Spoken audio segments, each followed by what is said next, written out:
दोस्तों, कहानी का नाम है नई शुरुआत की उम्मीद। जिसने मुझे ठुकराया उसी ने मेरी कीमत समझी। तो कहानी करते हैं शुरू। बहुत बोलने लगी हो, जिस घर में मेरी इज्जत नहीं वहाँ मैं एक पल भी नहीं रह सकती। अपना सामान उठाओ और अब इस घर में वापस मत आना। नैना की आंखों से आंसू बह रहे थे। उसने कभी नहीं सोचा था कि जिस घर को उसने अपना समझकर अपनाया था, एक दिन वही घर उसे बेगाना कर देगा। लेकिन यह कहानी यहाँ से शुरू नहीं हुई थी। कुछ साल पहले नैना की मुलाकात करण से हुई थी। माफ कीजिए, आपसे एक बात कह सकता हूँ? जी कहिए।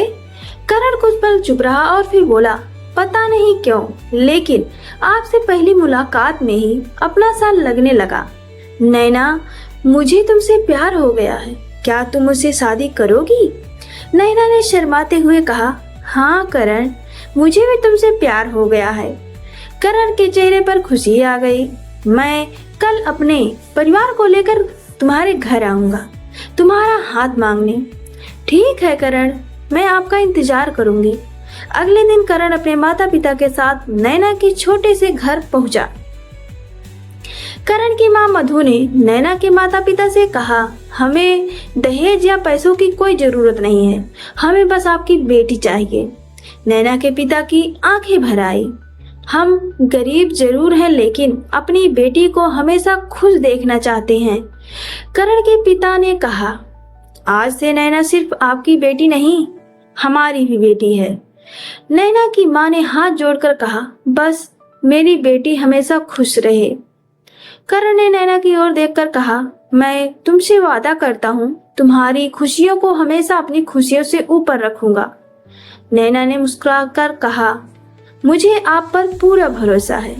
कुछ ही दिनों बाद दोनों की शादी हो गई। विदाई के समय नैना की माँ ने उसे गले लगाकर कहा, बेटी जहाँ भी रहना हमेशा खुश रहना, मेरी सबसे बड़ी दुआ यही है।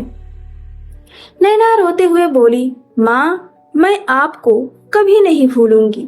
ससुराल पहुंचने पर मधु ने भी उसका स्वागत किया। बेटी नैना, इस घर में तुम्हारा हमेशा प्यार और सम्मान से स्वागत होगा। शुरुआत के दिन बहुत अच्छे थे। करण नैना का बहुत ख्याल रखता था। एक दिन नैना ने कहा, आप रोज बाहर का खाना खाते हैं, इसलिए आज मैंने आपके लिए प्यार से खाना बनाया है। करण मुस्कुराया, तुम्हारे हाथ का खाना मिलेगा तो मेरा दिन अच्छा ही जाएगा। मैं शाम को जल्दी घर आ जाऊंगा, मेरा इंतजार करना। नैना हंसकर बोली, ठीक है, मैं आपका इंतजार करूंगी। दोनों की शादी को 1 साल बीत गया। उनकी जिंदगी खुशहाल थी। फिर एक दिन नैना ने करण को ऐसी खबर दी कि जिसने दोनों की दुनिया बदल दी। करण, हमारे घर एक नन्हा मेहमान आने वाला है। करण खुशी से नैना को गले लगा लेता है। सच नैना, आज तुमने मुझे दुनिया की सबसे बड़ी खुशी दी है। जब यह खबर मधु और उसके पति को मिली तो पूरा परिवार खुश हो गया। मधु ने कहा, बेटी अब तुम्हें अपना और अब बच्चे दोनों का बहुत ध्यान रखना है, कोई काम करने की जरूरत नहीं है। नैना मुस्कुराकर बोली, माँ आप इतना ख्याल रखती हैं, मुझे सच में बहुत अच्छा लगता है। डॉक्टर ने भी जांच के बाद कहा, नैना और बच्चा दोनों ठीक हैं, बस इन्हें आराम और पौष्टिक भोजन की जरूरत है। करण ने कहा, अब तुम कोई काम नहीं करोगे, डॉक्टर ने साफ कहा है कि तुम्हें पूरा आराम चाहिए। नैना को करण का प्यार देखकर बहुत खुशी होती थी। एक दिन करण छोटे छोटे जूते लेकर आया। देखो नैना, हमारे बच्चे के लिए कितने प्यारे जूते हैं। नैना उन्हें देखकर मुस्कुराई। इन्हें देखकर तो मुझे अभी से अपने बच्चे को गोद में लेने का मन हो रहा है। लेकिन धीरे धीरे घर का माहौल बदलने लगा। मधु की सोच बदल गई। बहू, अब घर के छोटे मोटे काम तो करने ही पड़ेंगे। सिर्फ पेट बड़ा हो जाने से कोई घर के सारे काम थोड़ी रुक जाते हैं। नैना चुपचाप काम करने लगी। एक दिन घर का महंगा सामान उसके हाथ से गिरकर टूट गया। नैना घबरा गई। हे भगवान, मुझसे ये कैसे टूट गया। अब माँ जी क्या कहेंगी। मधु वहां आई और गुस्से में बोली, तुम्हें पता भी है यह कितना महंगा था। गरीब घर से आई हो, तुम्हें क्या पता इन चीजों की कीमत कितनी होती है। नैना की आंखों में आंसू आ गए। माँ जी, मुझसे सच में गलती हो गई, मुझे माफ कर दीजिए। मेरा इसे तोड़ने का बिल्कुल इरादा नहीं था। नैना ने माफी मांग ली, लेकिन मधु का गुस्सा कम नहीं हुआ। अब उसके व्यवहार में पहले जैसा अपनापन नहीं रहा। एक दिन 8 महीने की गर्भवती नैना घर का काम कर रही थी। अचानक सीढ़ियों पर उसे तेज चक्कर आने लगा। माँ जी, मुझे बहुत तेज चक्कर आ रहा है, मुझे संभाल लीजिए। करण दौड़कर आया।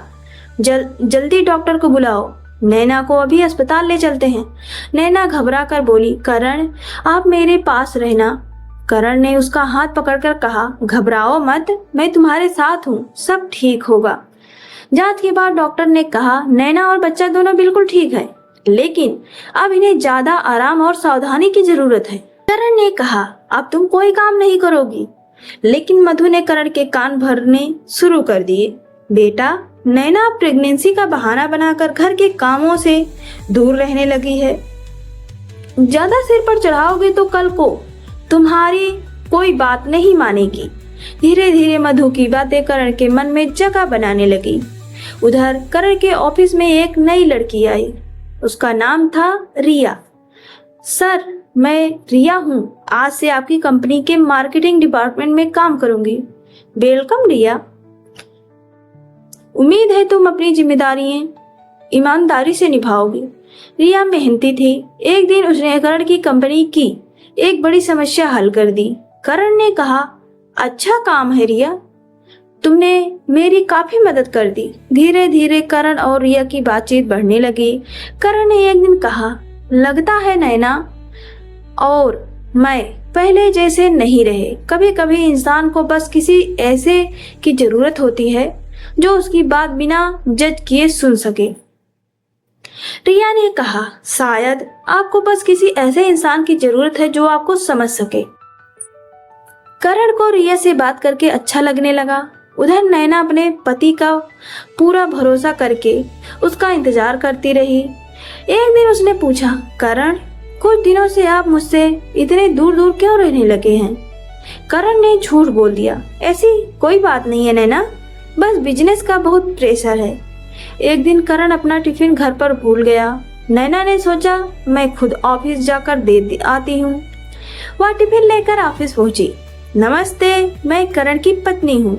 वो अपना टिफिन घर पर भूल गए थे, मैं देने आई हूँ। उनका केबिन किस तरफ है? जब नैना करण के केबिन के पास पहुंची, उसने करण को रिया के साथ देखा। उसका दिल टूट गया। घर पहुंचने के बाद उसने करण से सवाल किया, करण, मैंने आज आपको रिया के साथ देखा, आखिर बात क्या है? मधु तुरंत बीच में बोल पड़ी, मेरे बेटे पर झूठे इल्जाम लगाने से पहले सोच लिया करो। नैना बहुत देर से चुप थी, लेकिन आज उसके सब्र का बांध टूट गया। मैं बहुत देर से चुप हूँ, लेकिन अब अपने ऊपर लगाए जा रहे झूठे इल्जाम पर चुपचाप नहीं सहूंगी। करण चुप रहा। नैना रोते हुए बोली, अगर आपको मुझसे प्यार नहीं था तो मुझसे शादी क्यों की?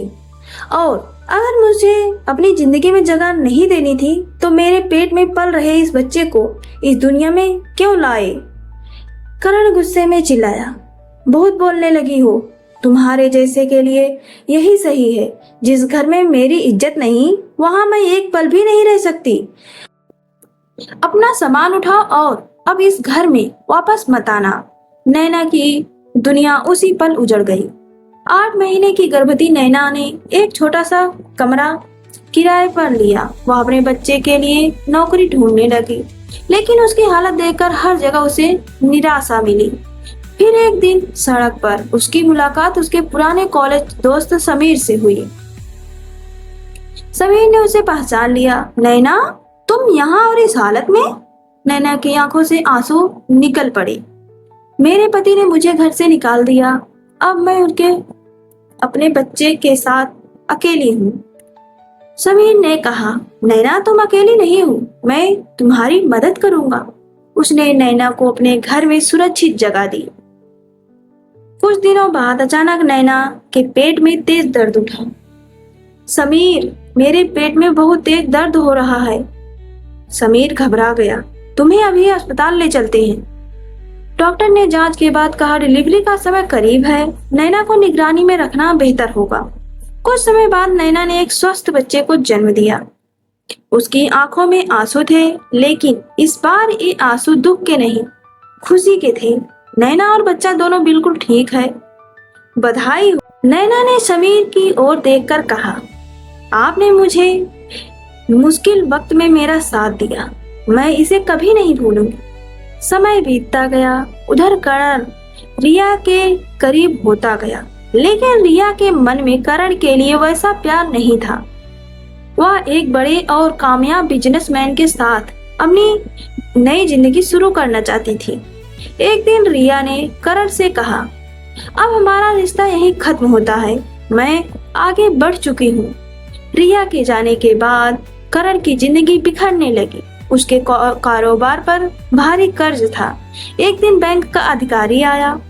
सर, आपने करोड़ों रुपए का लोन लिया है, भुगतान जरूरी है, वरना आपकी कंपनी पर कार्रवाई करनी पड़ेगी। कुछ ही समय में करण की कंपनी बंद हो गई। उसकी दौलत, कारोबार और शान सब खत्म हो गई। जिस करण के पास कभी करोड़ों का कारोबार था, अब वही अपनी जिंदगी चलाने के लिए सड़क किनारे पाव भाजी का ठेला लगाने लगा। उधर नैना ने अपने बच्चे की जिम्मेदारी के साथ अपनी पढ़ाई फिर से शुरू कर दी। समीर ने हमेशा उसका हौसला बढ़ाया। नैना, बस मेहनत करती रहो, तुम्हारा सपना जरूर पूरा होगा। नैना ने हार नहीं मानी। सालों की मेहनत आखिर रंग लाई। नैना ने IAS की परीक्षा पास कर ली। जिस लड़की को कभी उसके पति ने घर से निकाल दिया था, वही आज अपने दम पर एक सम्मानित IAS अधिकारी बन चुकी थी। समीर भी उसके हर कदम पर उसके साथ था। एक दिन समीर ने अपने दिल की बात कह दी, नैना, हमारी दोस्ती कब मेरे लिए प्यार बन गई, मुझे खुद पता नहीं चला।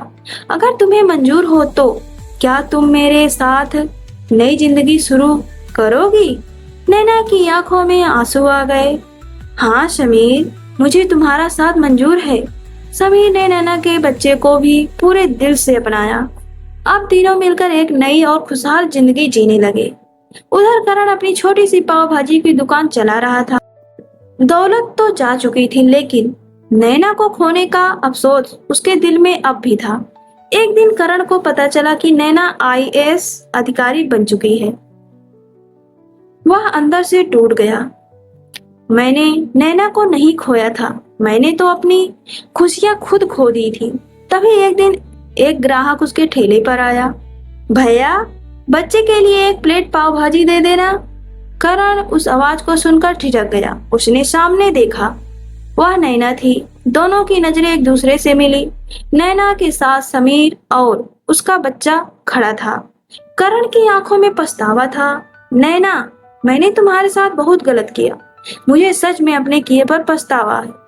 नैना कुछ पल चुप रही, फिर उसने कहा, करण, मैंने तुम्हें माफ कर दिया है, लेकिन अब मेरी जिंदगी आगे बढ़ चुकी है।